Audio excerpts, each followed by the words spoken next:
વિગતવાર સમાચારમાં વાત કરીએ તો રાષ્ટ્રીય રાજપૂત કરણી સેના અધ્યક્ષ સુખદેવસિંહ ગુગામેડીના હત્યાના મામલે ખેરાલુ ખાતે 3 તાલુકા ખેરાલુ, વડનગર, સતલાસણાના રાજપૂત ક્ષત્રિય સમાજના લોકો દ્વારા શ્રદ્ધાંજલિ અર્પણ કાર્યક્રમ રાખવામાં આવ્યો હતો। 3 તાલુકા રાજપૂત ક્ષત્રિય સમાજ દ્વારા શ્રદ્ધાંજલિ અર્પણ કાર્યક્રમ રાખવામાં આવ્યો, જેમાં 3 તાલુકાના રાજપૂત સમાજના પ્રમુખ તેમજ ગુજરાત પ્રદેશ કરણી સેના યુવા અધ્યક્ષ, રાજપૂત ખેરાલુના ખેરાલુ પૂર્વ ધારાસભ્ય તેમજ ક્ષત્રિય સમાજના આગેવાનો હાજર રહીને સુખદેવસિંહ ગુગામેડીને પુષ્પ અર્પણ કરી શ્રદ્ધાંજલિ અર્પી હતી। 3 તાલુકાના રાજપૂત સમાજના પ્રમુખ નટવરસિંહે જણાવ્યું કે હત્યારાઓને ફાંસીની સજા કરવાની સરકાર સમક્ષ માંગ કરી છે। સાથે તે પણ જણાવ્યું કે રાજસ્થાન સરકાર તેમજ પ્રશાસન આ ઘટનાને લઈને તટસ્થ તપાસ કરે અને આવા હત્યારાઓ ફરી કોઈની હત્યા ન કરે તે માટે સરકારે આવા નરાધમોને ફાંસીની સજા આપે અને દેશમાં આવા ગદ્દાર તત્વોમાં ફફડાટ જાગે તે માટેની સરકાર પાસે માંગ કરી છે। હિન્દુ ધર્મની વ્યાખ્યામાં જે કંઈ લોકો આપણા આવે છે એના હું તો એમ કહું છું કે એમના રક્ષણ માટે એમને આહુતિ આપી છે, કારણ કે એ પોતે બધા જ સમાજની અંદર કેવી રીતે દરેકનું રક્ષણ સાચો ક્ષત્રિય ધર્મ એમ નિભાવતા હતા, એટલે એમને જે કંઈ પ્રકારે એમનું કાર્ય હતું એ પ્રકારે આપણે પણ આપણા જીવનમાં એવું કાર્ય ઉતારીએ અને એ પ્રકારે કહ્યું એમ હજારો નવા સુખદેવજી પેદા થાય અને એ પ્રકારે સમાજના ઉત્થાન માટે સમાજના જે કંઈ દુઃખો છે, કંઈક પેલો અત્યાચારો આ પ્રકારે જે થઈ રહ્યું હોય એને આપણે સાચી દિશામાં ઉજાગર કરી અને લોકોનું રક્ષણ કરીએ। આજે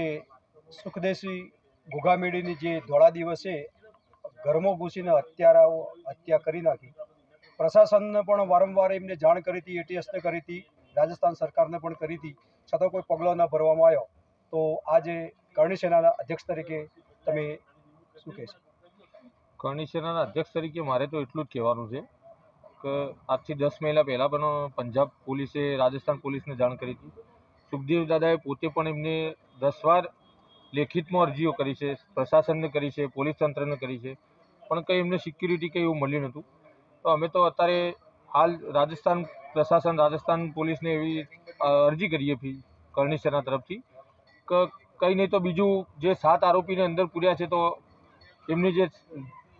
ઊંડી તપાસ થાય અને કાર્યવાહી કાયદેસરની કરવામાં આવે અને અમને પ્રશાસન ઉપર વિશ્વાસ છે, કરણી સેના પૂરી ટીમને પ્રશાસન ઉપર વિશ્વાસ છે અને એમને કાયદેસરના પગલાં લેવાય, એમને ફાંસીની હત્યા થાય એવી અમારી માગણી છે। શું નામ છે અને આજે જે શ્રદ્ધાંજલિ કાર્યક્રમ રાજપૂત કરણી સેના દ્વારા 3 તાલુકાની રાખવામાં આવી છે, શું કહે છે? મારું નામ નટુભા જવાનસિંહ રાજપૂત, 3 તાલુકા રાજપૂત સમાજના પ્રમુખ તરીકે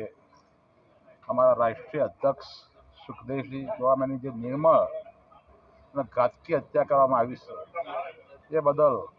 3 તાલુકા વડનગર, ખેરાલુ, સતલાસણા 3 તાલુકાના તમામ ક્ષત્રિયો ઊંડા શોકની લાગણી વ્યક્ત કરીએ છીએ અને સુખદેવસિંહ અન્યાય સામે લડતા મરણ પામ્યા છે, એમના આત્માને પ્રભુ પરમ શાંતિ આપે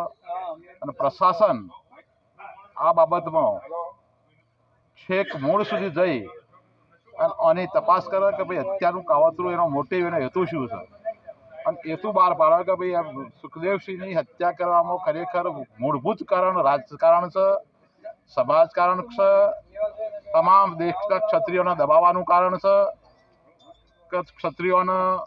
ઉગતા યુવાનોને નાશ કરવાનું કારણ છે। જે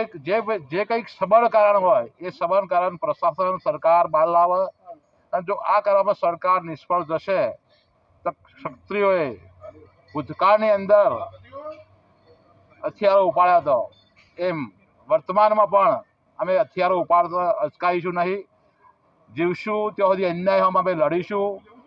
ક્ષત્રિયોનો ધર્મ છે અન્યાય સામે લડવાનો અને આ દેશની અંદર ક્ષત્રિયો જ વર્ષોથી અન્યાય સામે લડતા રહ્યા છે। આ દેશ બધું હિન્દુત્વ બધું ટકાયું હોય તો રાજપૂત સમાજ, ક્ષત્રિય સમાજ એનો આભારી છે અને આજ પણ આ દેશની અંદર જો હિન્દુત્વ અને રાજકારણ જો ટકી રહ્યું હોય તો ક્ષત્રિયોનો આભારી છે। એટલે ક્ષત્રિયો વતી કોઈ પણ સમાજને અન્યાય થશે મિત્રો ક્ષત્રિયો એટલા નહીં પણ આ દેશના કોઈ પણ 18 આલમને અન્યાય થશે તો ક્ષત્રિયો એ માટે લડવા માટે, જજવા માટે અને પોતાની તાકાતથી મુલજી ગોસાઈ સાથે લાઈવ 24 ન્યૂઝ ખેરાલુ.